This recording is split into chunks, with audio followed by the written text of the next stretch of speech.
मुगल कालीन भू राजस्व व्यवस्था पर प्रकाश डालिए। मुगल कालीन भू राजस्व व्यवस्था पर प्रकाश डालिए। तो चलिए जानते हैं। आइन ए अकबरी से पता चलता है कि 1582 ईस्वी में अकबर ने टोडरमल को दीवाने अशरफ भूमि विभाग का अध्यक्ष नियुक्त किया। टोडरमल ने समस्त कृषि योग्य भूमि की पैमाइश कराई। सम्राट ने भूमि कर संबंधी दोषों को दूर करने के उद्देश्य से अपनी बुद्धिमत्ता का प्रयोग करते हुए 10 वर्षीय भूमि बंदोबस्त लागू करने का निर्णय लिया। इस प्रकार लोग संतुष्ट हो गए तथा सम्राट के बहुत आभारी हो गए। सम्राट के सिंहासन पर बैठने के 15वें वर्ष से लेकर 24वें वर्ष तक वे काल के एकत्रित कुल भूमि का जोड़ लगाकर उसका 10वां भाग वार्षिक भूमि कर के रूप में निश्चित किया गया। आइन ए अकबरी के अनुसार भूमि को 4 वर्गों में वर्गीकृत किया गया था। पहला जो वर्ग था उसका नाम था पोलज। यानी यह प्रथम श्रेणी की भूमि थी जिस पर प्रत्येक समय खेती होती थी।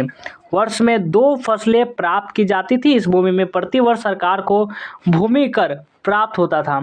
और दूसरा जो आपका इसका अकबरी के अंदर भूमि 4 वर्गों में विभाजित किया गया। दूसरा नाम है पर्ती। दूसरा हम बोलते हैं पर्ती। ये बहुत बार आप सुनेंगे पर्ती।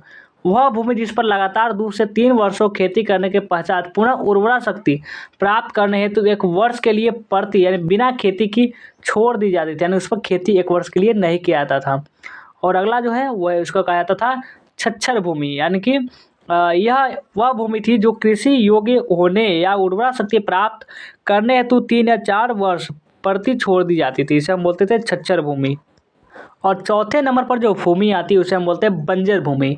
यह सबसे निम्न कोटि की भूमि थी जो 5 वर्ष के लिए खाली छोड़ दी जाती थी। प्रथम 3 श्रेणियों की भूमि का औसतन पैदावार निकाल ली जाती थी। पिछले 10 वर्षों को पैदावार के आधार पर प्रत्येक फसल की प्रति बीघा पैदावार का औसत निकाला जाता था। सरकार औसत पैदावार का 1 से 3% कर के रूप में वसूल करती थी। सभी विवरण पटवारी के कागजों में अंकित रहता था। प्रत्येक किसान को उसकी भूमि का पट्टा दिया जाता था।